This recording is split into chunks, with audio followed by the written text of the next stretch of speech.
Magandang umaga po sa inyong lahat.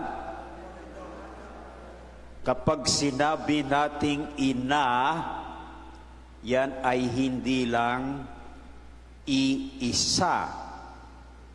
Tama o mali? Ha? Tama. Very good. Dahil ang ina ay naging ina dahil mayroong anak. Di pangalawa na yon. At yung ina ay nagkaroon ng anak dahil mayroong tatay. Di tatlo. So at least, kapag sinabi nating ina, at least tatlo yon. Maliban lamang kung maraming anak ang ina. Hindi po ba? Pero sa ating Panginoong sa ating mahal na inang si Maria, tatlo lang.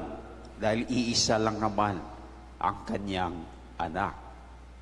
Kaya sila ay si Maria, si Jose, at si Jesus. Tatlo. Kaya ngayon,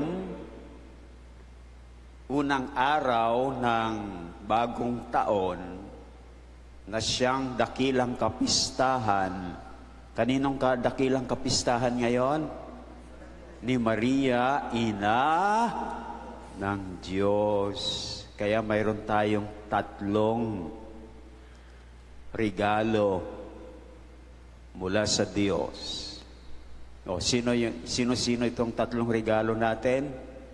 Si Jesus, na anak ng Diyos, na naging tao, si Maria na naging ina ng Diyos, na naging tao, at siyempre si Jose, ang foster father o ama-amahan ni Jesus. Very good. Ngayon, ang tanong, ano ang maidudulot ng tatlong regalong ito sa atin ng Diyos ngayong bagong taon? Ano-ano ang maidudulot nito sa atin ngayong bagong taon? Una, tingnan natin ang ating regalong si Jesus, anak ng Diyos na naging tao at ating Panginoon. Sa aling pagbasa, nagbibigay ng pahiwatig kung ano ang maidudulot ng ating regalo o handog na si Jesus. Sa aling pagbasa? Sa aling? Very good. Sa unang pagbasa. Mula sa Aklat ng mga Bilang or Book of Numbers. Bakit? Anong sinasabi diyan? Sinasabi ng Panginoon sa pamamagitan ni Moises, sabi ni Lord, sa inyong pagbibendisyon. Kita ninyo, sa simula ng bagong taon, bendisyon ang nasasalita ng Diyos na gustong ibigay sa atin. Anong sinabi ng Panginoon ni Moises? Ang Panginoon ay pagpalain kayo at ingatan kayo. So yun ang nais ng Panginoon. Sino itong Panginoon? Si Jesus. So yun ang ating handog na si Jesus. Na tayo ay pagpalain at ingatan. Kapag sinabing pagpalain, ibig sabihin yan ay pagkalooban tayo ng ating mga pangangailangan. Amen? At kapag ingatan, ibig sabihin yan na bibigyan tayo ng protection. Amen din ba yon? So ganyan ang ating handog na si Jesus. Bibigyan tayo o o pagkalooban tayo ng ating mga pangangailangan at bibigyan tayo ng proteksyon. Maliwanag po ba? Yun ang ibig sabihin ng regalo ng Diyos na si Jesus para sa atin. At yan ang ninanais ni Lord na magkaroon po tayo sa bagong taon, 2025. So maliwanag na yung handog na si Jesus. Ang ikalawa naman ngayon, handog na si Maria, ina ng Diyos na naging tao. O sa aling pagbasa naman po natin ito, o aling pagbasang nagbibigay clue o pahiwatig ng maidudulot ng regalong ito na si Maria? Very good. Ang galing pala talaga nila, no? Ikalawang pagbasa mula sa sulat ni San Pablo sa mga taga-Galacia. Diyan, masasabi natin na tinanggap ni Maria ang magiging ina ng Diyos na naging tao na si Jesus. At dahil tinanggap ni Maria na magiging ina ng Diyos, ito ay nagbigay daan para si Jesus ay magiging anak ng Diyos na naging tao. Dahil kung hindi pumayag si Maria, ipanganak ba ang Diyos na maging tao? Walang ina paano? Pero dahil tinanggap ni Maria na maging ina ng Diyos, naging anak ng Diyos na naging tao si Jesus. At dahil din dito,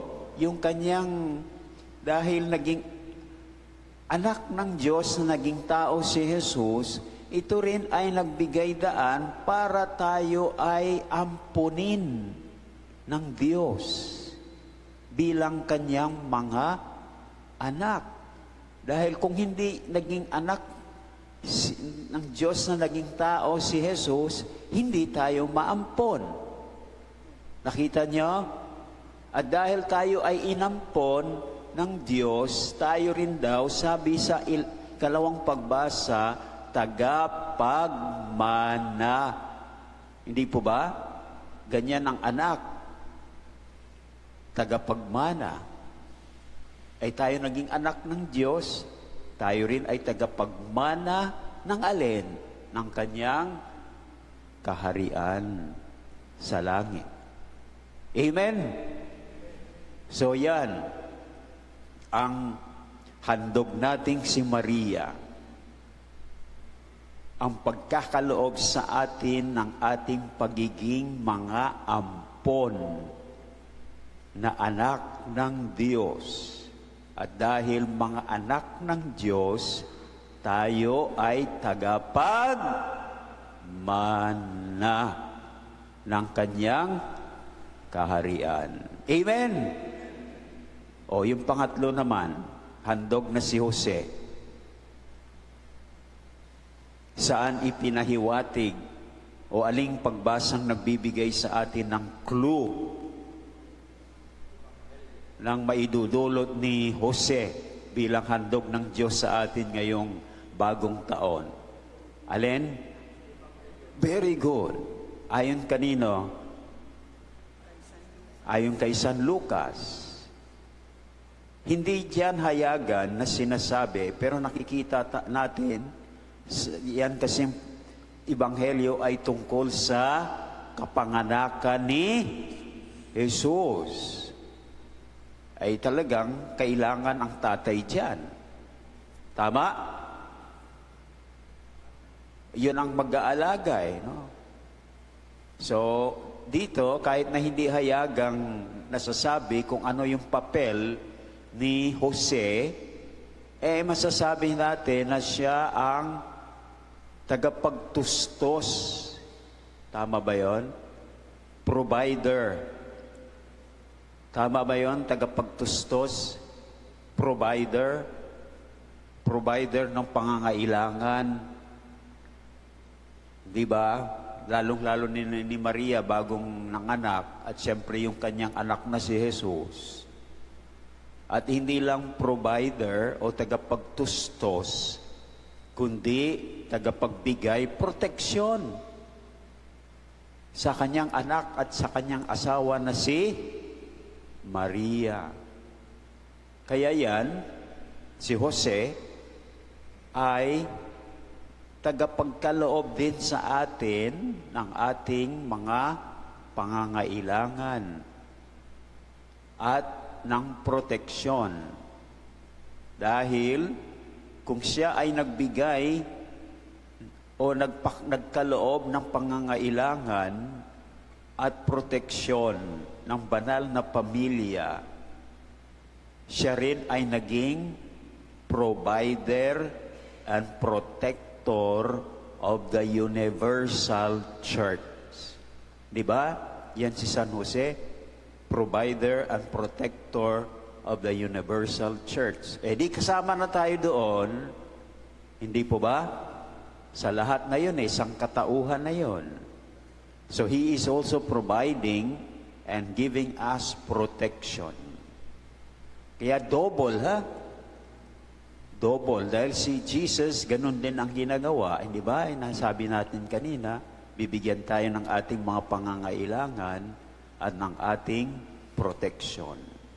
Kaya yan, ang mga idudulot ng mga regalo ng Panginoon sa atin ngayong bagong taon.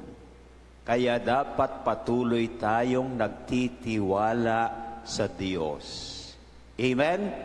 Bakit magtitiwala tayo sa Diyos? Dahil inampun niya tayo na kanyang mga anak at tagapagmana pa. Hindi po ba? So, at dahil tayo'y mga anak ng Diyos, magtitiwala tayo na ipagkaloob niya ang ating mga pangangailangan at bibigyan tayo ng proteksyon. Kaya dapat hindi na tayo ngayong bagong taon nagbibigay ng tiwala sa mga paputok o firecrackers. Hindi po ba? May maraming naniniwala o nagtitiwala sa atin. Firecrackers daw ay magtataboy ng masamang espiritu. Itataboy ang malas. Kaya para maging maswerte. Maswerte ba yung paputok? Hindi. Bakit maraming naniniwala? Maswerte ba yung paputok ay sinabog yung mata mo? O sinabog yung bibig mo? Dahil yung iba nilalagay pa dyan sa nagmamayabang, ilalagay dyan sa bibig. Tapos doon sisindihan. Hindi agad na anong tawag niyan? Naputukan yung bibig. So, hindi swerte. Malas nga Hindi po ba? Pero maraming nagtitiwala dyan. Alam ninyo, nung ako'y nasa Manila Cathedral pa, may kaugalian doon na kapag New Year, magkakaroon ng fireworks display. Fireworks ba yun? So, nagkataon na naging arsobispo si Cardinal Rosales. Siyempre siyang magmimisa during New Year's Day. So tuwang-tuwa pa naman kami na, Cardinal, lalabas tayo, mayroon tayong fireworks display bilang pag-celebrate ng New Year.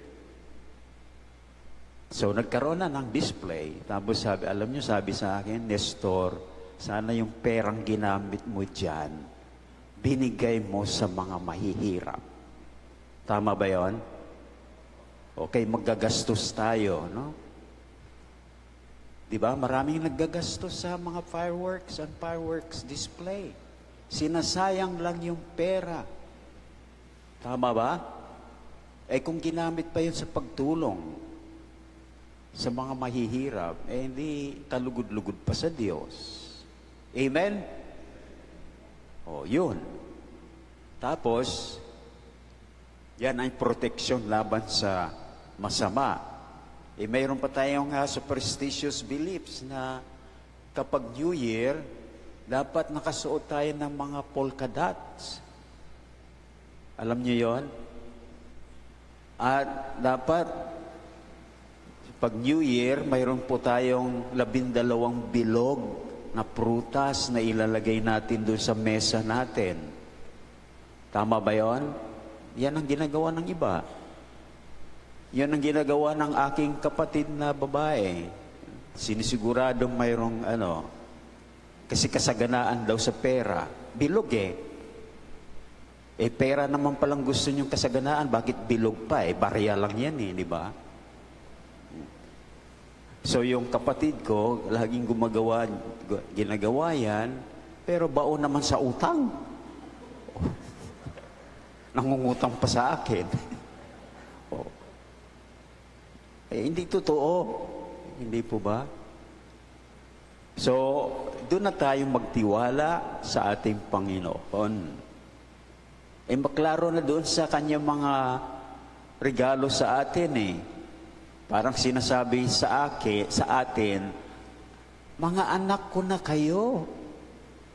Pababayaan ko ba kayo? Kaya nandyan si Jesus at si Jose na magkaloob sa inyo ng inyong mga pangangailangan at magbibigay proteksyon sa inyo. Sana gawin po natin, mga kapatid, at siguradong magkaroon po tayo ng proteksyon at pagkalooban tayo ng ating mga pangangailangan upang ang unang araw ng ating bagong taon ay magiging masaya at hindi lamang yung unang araw, kundi ang buong taon ng 2025. Amen!